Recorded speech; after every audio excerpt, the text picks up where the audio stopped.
Social Show live with Viwe Tyolwana, only on brandlive.co.za. Welcome everybody to the Social Show, your one-stop shop for all things CSI and CSR. I know you're excited about the show as I am. It's been amazing Freedom Day. We just had our Freedom Day yesterday, and I really wonder what you did and if you even thought about the freedoms that you have or you feel like you don't have. I think it's a very beautiful time that we can actually speak and react and really talk about the things that are troubling us, and instead of being angry about them and having them sort of lash out in different ways in our daily lives. So I am so excited and so interested in finding out what Freedom Day meant to you. I know it sounds like a cliche question, but we'll get into it a little bit more later on the show. But as usual, I am going to start off the day with the news.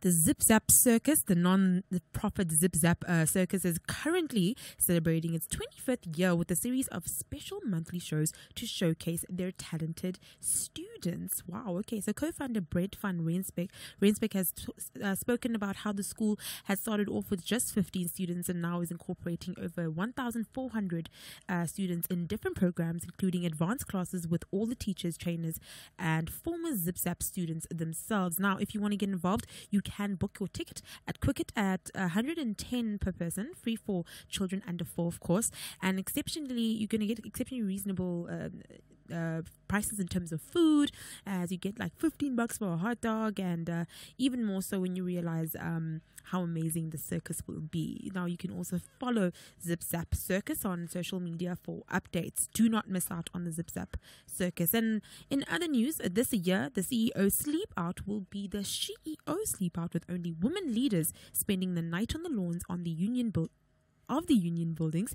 in Pretoria. The venue for this year, which the event is going to be taking place on the 22nd of June. Now, this signals a new chapter in the CEO Sleep Out brand that is also a world first. The venue is also fitting, as this is where historic women obviously marched a while ago against the apartheid regime. CEO brand ambassador Leanne Manna says that this is an opportunity for female leaders to showcase themselves, as well as for male leaders to nominate female leaders to participate. Also launched with this new CEO concept. The main focus is this year is for shelter for children. So instead of shelter for the homeless, they're also looking at children who are homeless, rather. So the primary beneficiary will be Door of Hope, announced by Luke Lamprett, a child development and protection consultant with over 25 years in the field. So Door of Hope will be the selected beneficiary for the Sleep Out for this year, and you can look forward to that. And lastly, to celebrate, or rather to have celebrated World Book Day, Nali Bali Story powered schools team addressed the literacy rights of rural children through a series of community dialogues aimed at informing adults and educators of the literacy rights of their children. Now, working to address these issues and empower adults and educators where they are, 60 story-powered school staff members joined by over 1,200 volunteers led collective discussions on children's literacy rights with schools communities identified by the Department of Education as most in need of education interventions. Now, these schools were located in the districts of Ugu and Utukela in KwaZulu-Natal and Bizana and Maluti in the Eastern Cape. So if you really want to find out a little bit more about that, you can go to their website and their Mobi site to find out how the charter highlights, a range of literacy experiences with children and how the dialogues had gone, how they gone. Okay, that is the end of my news. Thank you.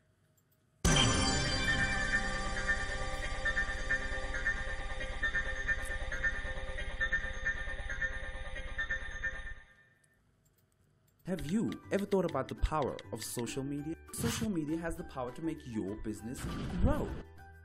Yeah.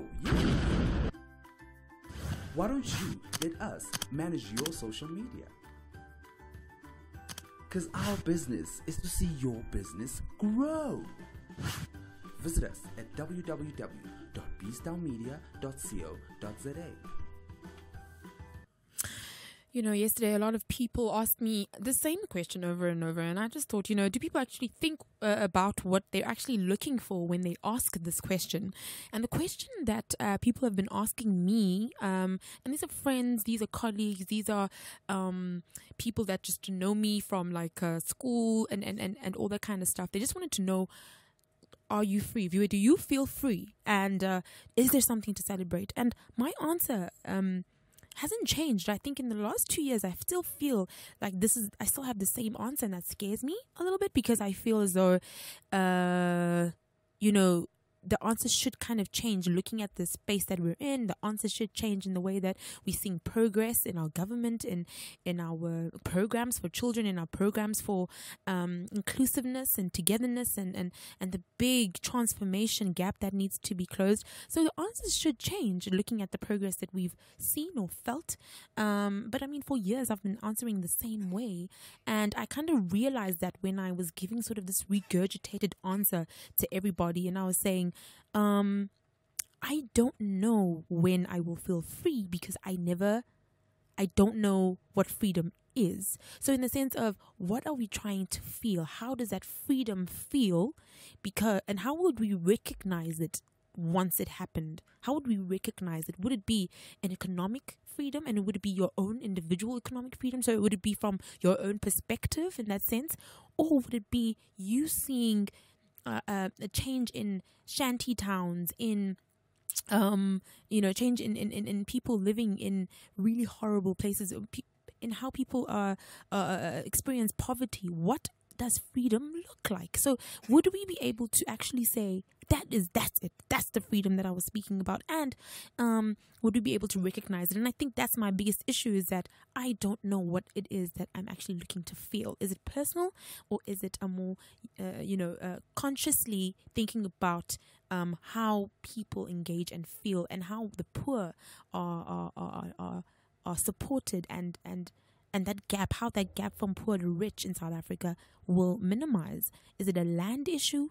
Is it a racial issue? So what is the freedom that you talk about look like? Don't forget to tell me on my, just tweet me and tell me what is it that would make you feel free? Not that you'd actually know what that feeling would be like, but what is it that you would say, okay, I think we're on the right track. Don't forget to go to Viewer for Real, or you can find me on brandlive.co.za. Just tweet me and tell me what it feels like. So that is actually my answer usually when people ask me that question. It's just, I don't know. I don't know if I'm selfish about my freedom. I don't know if I'm just looking at my own situation, although my own situation as a black female in South Africa is, uniform with a lot of black females in South Africa as well. So how I see, how I sort of change my perspective may be something that happens in this kind of woman in my same age group and that kind of thing. But would that suffice to say it's freedom, because there's women who may not have experienced what I experienced? So there's so many issues around it. But before I get into what we actually want to know, which is, are we free? I'm just going to talk a little bit about the history of Freedom Day and why it's celebrated in South Africa. So, obviously, 27th of April commemorates the day in 1994 when the first democratic election was held in South Africa. And yesterday, obviously, celebrated Freedom Day to mark the liberation of this country and its people from a long period of colonialism and minority domination. So, are we clear as to what it is we're saying we want to be free from? It is obviously, first of all, it's a celebration of the fact that we are no longer under apartheid, which is amazing. But now we have to transcend that conversation as to say, what is still holding us back? And I think that's the biggest issue, is the fact that we really can't pinpoint what it is that's holding us back, because there's so many things, right? There's so many things. So, apartheid obviously officially began in South Africa in 1948, but colonialism and oppression of the African majority has plagued South Africa since 1652. After decades of resistance, state stalemate between the liberation movement and the apartheid government was reached in 1988. The ANC, South African Communist Party, which is the SACP, and the Pan-African Congress, PAC, and other organizations were later unbanned on the 2nd of February 1990, and a non-racial constitution was eventually agreed upon and adopted in 1993. And on the 27th of April 1994, the nation finally cast its vote in the first democratic election in the country. The ANC was then voted into power, and Nelson Mandela was inaugurated as the president of the South African